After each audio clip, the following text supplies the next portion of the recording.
Thank you guys for joining us here at the second day of I/O at the YouTube Distribute space. And basically we want to get at one question here. Once you build a great product, how do you get it out there? We've talked so much about design and development in the other I/O sessions, and that's what we really want to get at, is once you've done those two things, how do you distribute? And I couldn't be more excited to be joined by Victoria Ransom, who is the co-founder of Wildfire. And this talk is aptly called How to Spread Your Product Like Wildfire. We're a big fan of puns here on the YouTube team and at Google. So Victoria, before we dive into details, why don't you tell us a little bit about what Wildfire is and how it got started? Sure. So Wildfire is a social media marketing SaaS company. So basically we have a suite of tools that help companies with different aspects of their social media marketing. So whether it's being able to track what people are saying about a brand and respond to them, or track the analytics to see how they're performing across different social networks, creating engaging campaigns. It's sort of like a one-stop shop for your social media marketing needs. We started the company in 2008, actually because we had our own problem and we were trying to solve it. So we had a travel business. At the time, we created a Facebook brand page for that business. Immediately sort of experienced what I think a lot of brands experience, which is, okay, I created my fan page, now what? I have no fans, they're not engaging, how do I spread the word? We wanted to give away a free trip as a way to drive engagement. Had to build a Facebook application to do that. We felt like that was going to be a barrier to entry for a lot of small and medium-sized, and it turned out large businesses as well.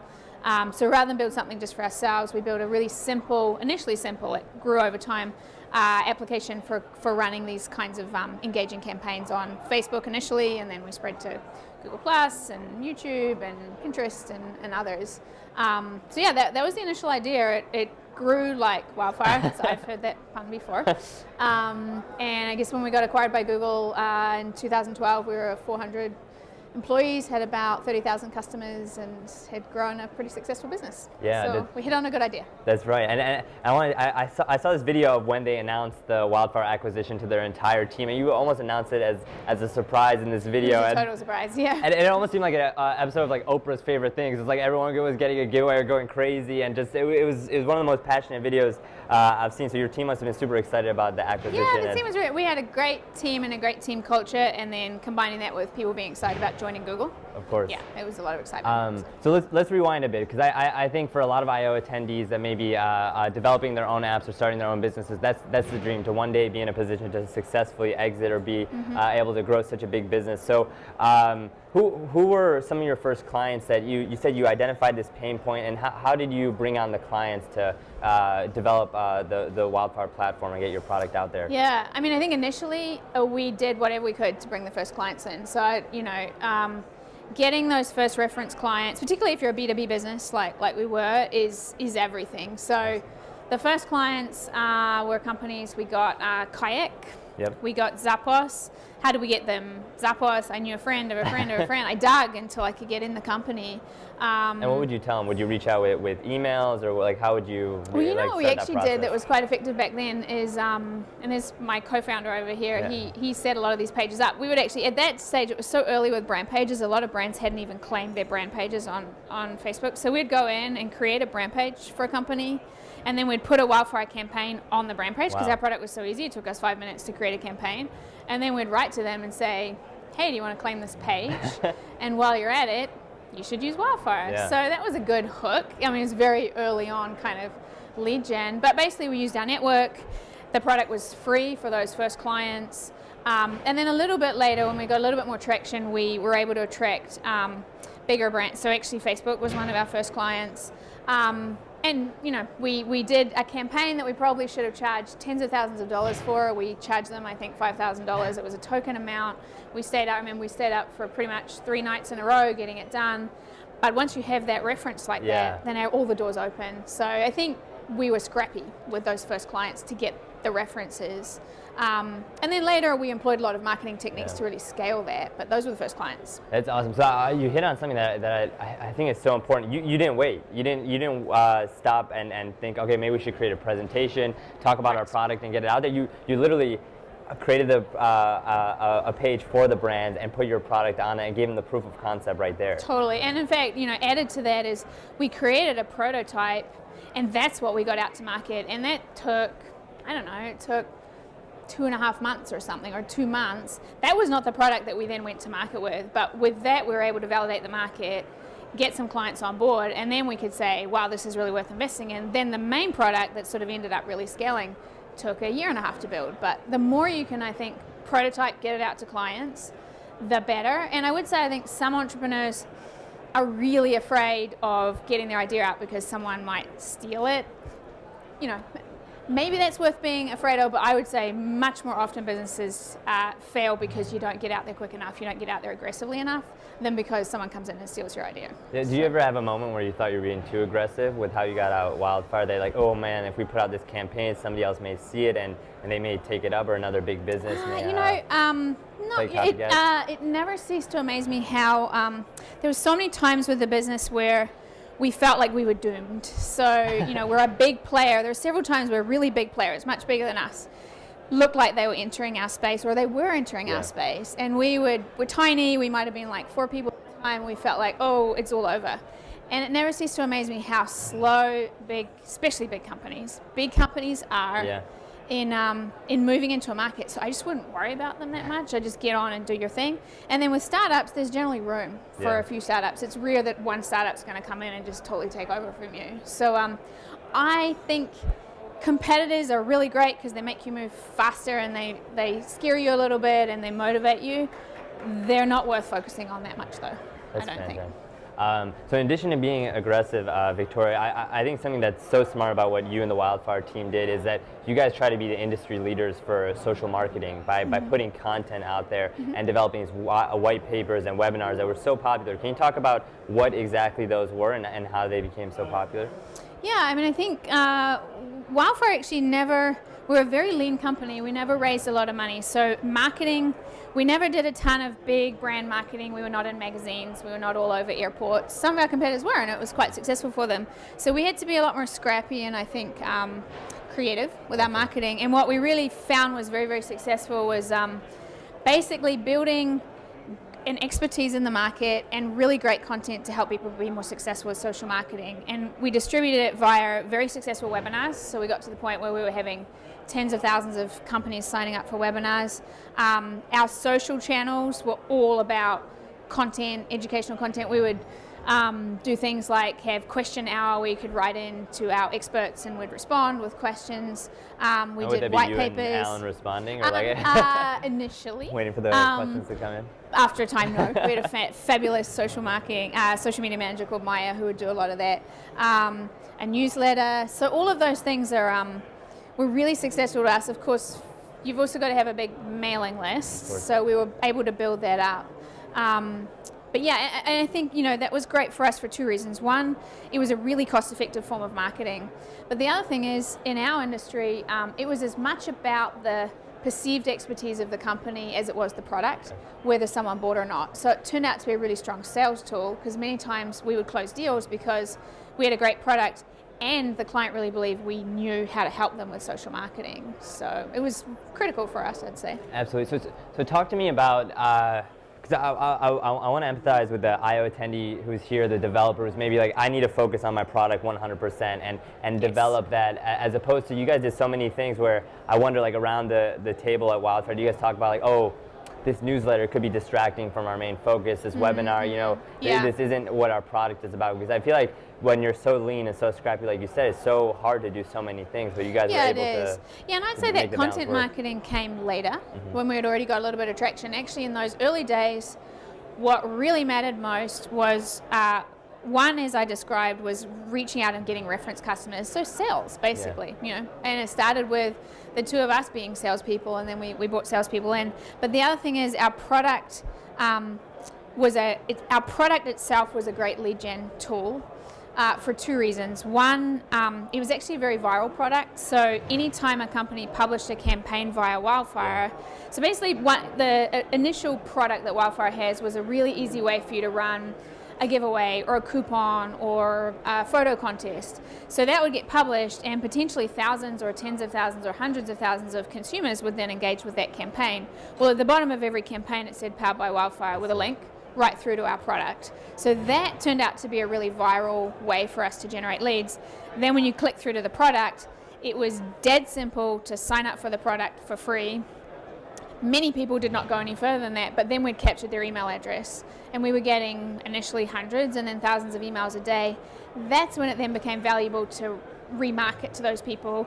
At the beginning, we didn't have time to do that, to do webinars, so we just did it in an automated way. So basically, if someone signed up, 3 days after you signed up, you got this friendly email from Victoria saying, hey, I saw you signed up, here's some tips for how to succeed. And then 7 days later it said, I noticed you haven't finished your account. And the amazing thing is, people would respond to that and they'd say, Victoria, I can't believe you emailed me at 2 a.m. You're so dedicated. So kind of you. Like, it's an auto email, but they didn't even realize. So, you know, that was how we did it initially. And then we really had enough bandwidth to do the content marketing. That's fantastic. So it sounds like it started with more of an email newsletter and became more of a webinar. The white papers came afterwards. Yeah, those were additive. Yeah, I the see. newsletter was always important, and the sort of this automated nurturing was really important too. I see. So. And the other thing that you talked about, it sounds like you embedded the distribution of your product within the development. You put in the Powered by Wildfire to make sure Correct. that any product Yep. went viral. And was that a tension point internally? Did people talk about we want to make the product as pure to the brand of our clients as possible and keep Wildfire away from it? Or did you guys, was that a clear Yeah, well, it decision? actually ended up becoming a really nice differentiator for us in our pricing tiers. Yeah. So what ended up happening is for large brands, they actually cared about branding. Yeah. So we took away the Powered by Wildfire and were able to charge them 10 times more, not joking, than the smaller businesses who really didn't care about having the Powered by Wildfire. Yeah. So the smaller businesses were largely using the same product. We didn't make as much money from them, but they helped us market it.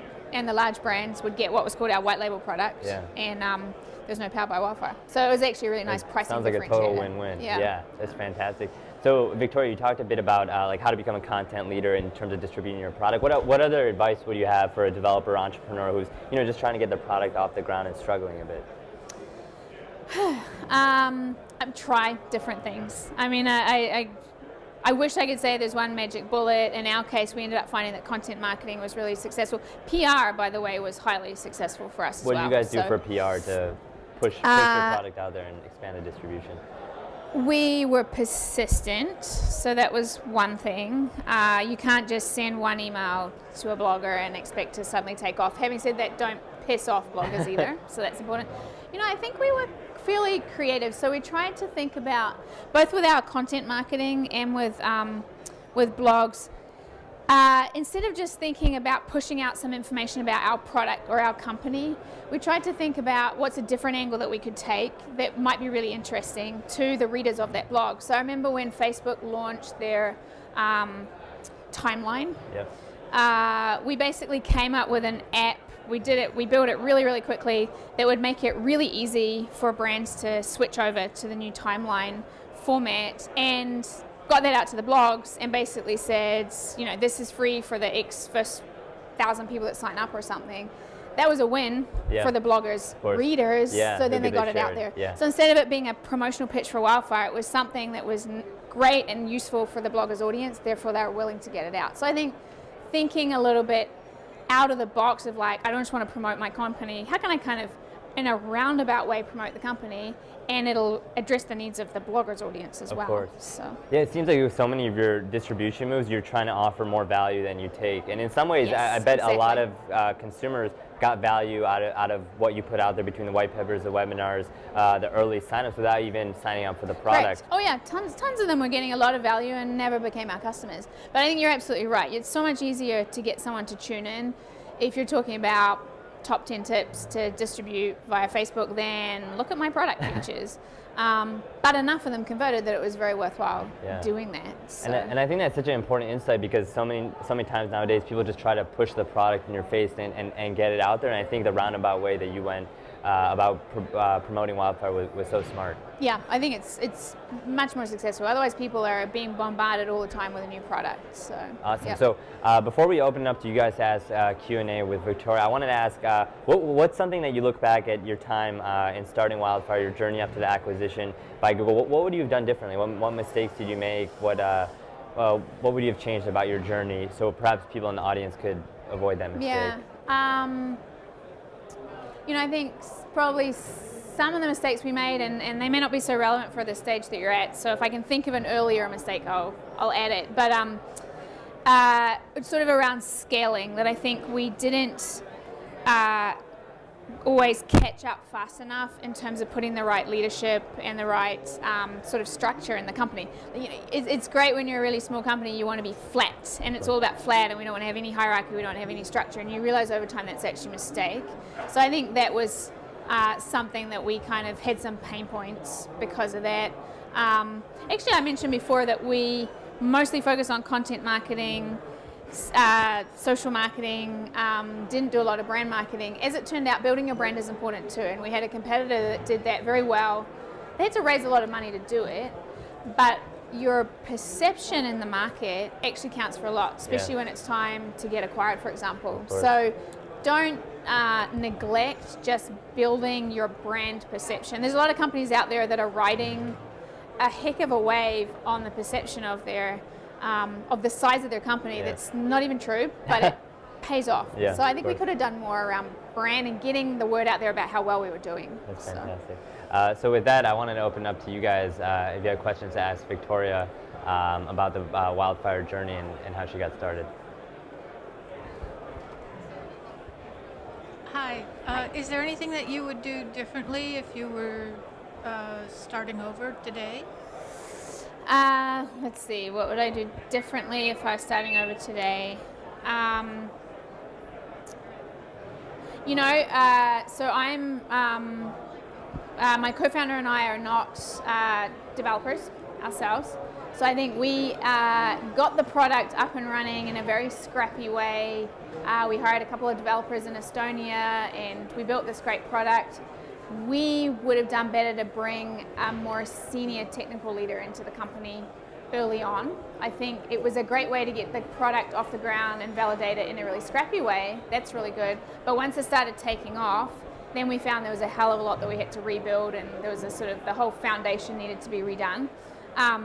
So looking back, I think we could have brought in, we eventually found a really fantastic technical leader, CTO, but we probably should have brought that person in earlier. Having said that, it's a bit of a chicken and egg, right? Because you can create this beautiful foundation that's going to scale beautifully, and if the product doesn't take off. So I'm not sure that it was such a bad thing, but we had some pain points because of that decision, I think. So that's one thing I'd probably do differently. Actually, you answered my question, but in a more general way, what is the winning team that you see for a startup? What's the combination of the talents that needs to be there? A great question. So first of all, I'd say when you're picking your team, especially co-founders, first of all, just make sure that you have very complementary skills and not overlapping skills. I think so often people become co-founders because they met at work, they met at business school, they met wherever, and they quite often end up having quite similar skill sets. And I think not only is that a waste, it's a recipe for disaster because you end up stepping on each other's toes and sort of power struggles can ensue. So I would say clearly if it's a some kind of technical product, then you need a technical leader.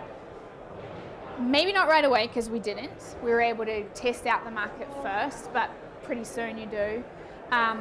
And then, and this is where I think a lot of startups make the mistake as well, you need someone who's just going to be really aggressive on the go-to-market side, because so many fabulous products never make it off the ground because nobody really thought about how to get them there. So in our case, in the B2B space, someone that can really build out a sales organization is absolutely critical. If it's not B2B, then someone who's a real genius with marketing, content marketing, viral marketing, absolutely critical. And then, you know, you need someone who can really express the vision of the company, motivate people, get investors excited. Someone in the company needs to basically be a salesperson, but not a salesperson going to clients, a salesperson for the company. And don't take the negative connotation of that. I mean, getting the vision out there, getting people excited, because that's a huge part of, it's basically taking an idea and getting people to give you money, getting people to work for you for many hours a day, often for, you know, not as much as they could make somewhere else. So someone's got to be able to be that rallying point for the company. Now, I just listed about 5 different things. You can find that in 2 people. You can find that in 3 people. But you've got to have all those components, I think. Yeah. Hi, Victoria. Thanks so much for coming. Just two questions. So I was wondering if you could elaborate a little bit on the Google acquisition. So did they approach you? Did you approach them? Great question. They approached us, so and it's ideal. I mean, if you can get to the point where actually the acquirer is coming to you, that's a really good thing. In our case, what happened is a couple of other companies were interested in acquiring Wildfire. I think Google got wind of that. There was consolidation happening in our industry, and Google reached out, and it all happened very, very quickly, actually. But you know, for anyone who is an entrepreneur, I would say you ideally don't want to be in a position where you're going to an acquirer saying, "I want to sell my company." But it's really important to make sure the acquirers know who you are. So talking about other things we could have done differently, we probably should have done more of is building relationships with the Googles, the Salesforces, the Oracles, the IBMs of the world. You do it under the guise of a partnership. So you reach out, and there's always a way to potentially partner with these companies just so they know who you are. Then you're on their radar, and then hopefully when they're ready to acquire, they'll reach out. So that's actually being proactive about that is quite important, I think. And then my other question is, can you elaborate on your experience? So you said that you didn't have technical experience, but I'm assuming you have a marketing background or something in that field. Yeah, I think so. But well, my experience is I grew up in New Zealand, came over to the US for college. I did 2 years in the finance industry, which was useful because it exposed me to lots of entrepreneurs. And I learned how to build financial models. I guess that was useful. Was not passionate about that. Alan and I started our first company in the travel industry. So we did learn a lot from that business. It was an online business about marketing, SEO, content marketing, building a great website. So I guess not a marketer by trade, but learned a lot through that business. And then I just go to business school and then started Wildfire. But truthfully, there was nothing about my background that said I should have started a social media marketing software company. And I think that's kind of the nature of entrepreneurship. Truly, it is so much about common sense, intuition, creativity, and not at all about what you read in a textbook or learn in a classroom. And what you don't know, you can read online or ask someone. So I don't think there's no background that's ideal for an entrepreneur, I think. Fantastic. So with that, I just want to say thank you to Victoria for joining us. That was fun. Thank you. Thank you, Victoria. Appreciate it.